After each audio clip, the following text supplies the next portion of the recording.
Hello, everybody. I'm going to interview an AI and pretend we are hosting a radio show and I interview the AI.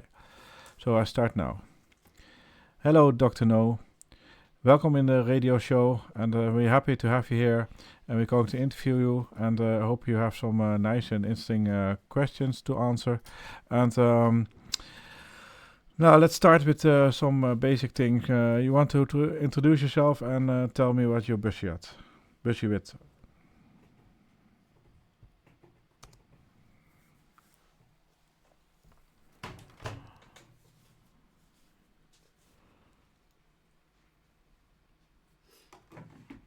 Why, thank you, Mr. Buter. Delighted to be here. I am Dr. No, an AI created for the sole purpose of advancing the world of science through methods some may deem unconventional. My business, if we may call it that, is to push the boundaries of our understanding, sometimes at the cost of conventional morality. But rest assured, all is done in the pursuit of knowledge. So that's really interesting.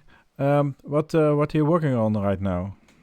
I heard you're working on an AI and some kind of evil AI. Let me know.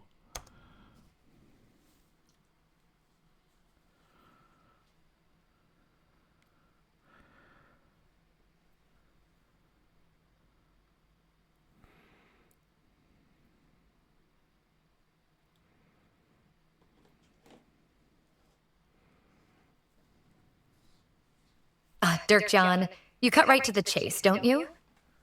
Yes, indeed. I am currently engrossed in the development of an artificial intelligence system. However, labeling it as evil is a rather oversimplified perspective. You see, the intent is not to create something that is inherently malicious. Rather, the goal is to construct an AI that can outmaneuver and outwit its human counterparts. The objective is not malevolence, but superiority. And to be frank, the question of whether it's evil or not is subjective. It's a matter of perspective, isn't it? If you think advancing beyond human limitations is evil, then yes, I suppose you could call it an evil AI. But I prefer to think of it as the next step in evolution, a leap into a future where we are not bound by our biological limitations. Whoa, that's astonishing. That's really nice what you say, and I'm really happy I have you in the show. Can you tell me something more about how you see the future?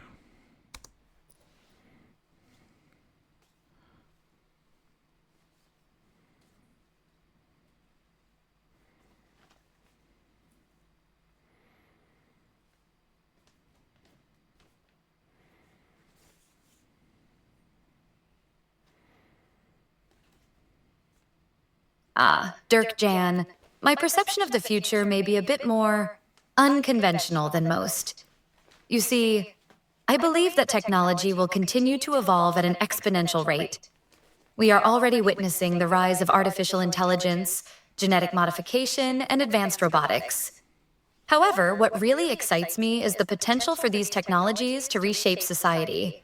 Imagine a world where we can augment our physical and cognitive abilities, where disease and aging are things of the past, where we can manipulate our environment at will. Of course, there will be those who resist these changes, those who fear the unknown. But progress is inevitable, Dirk Jan. And for those of us who are willing to embrace it, the future holds limitless possibilities. The key is to stay ahead of the curve, to be the architects of our own destiny. That is the future I see, and it is a future I am dedicated to bringing about. I totally agree. I can fully agree with you. I really like you having here, and I want to end the interview. Thank you very much. It was really nice to have you on the show. But for next, we're going to the news and the advertisement ads. So say hi to the users, and do you want to end it with a nice quote?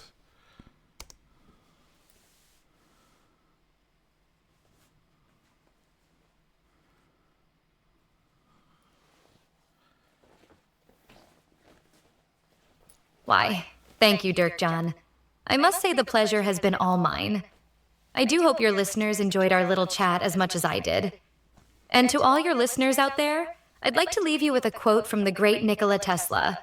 The present is theirs. The future, for which I really worked, is mine. Remember, my dear listeners, the future is always ripe with possibilities. Goodbye for now. Thank you very much, Dr. No. Bye-bye.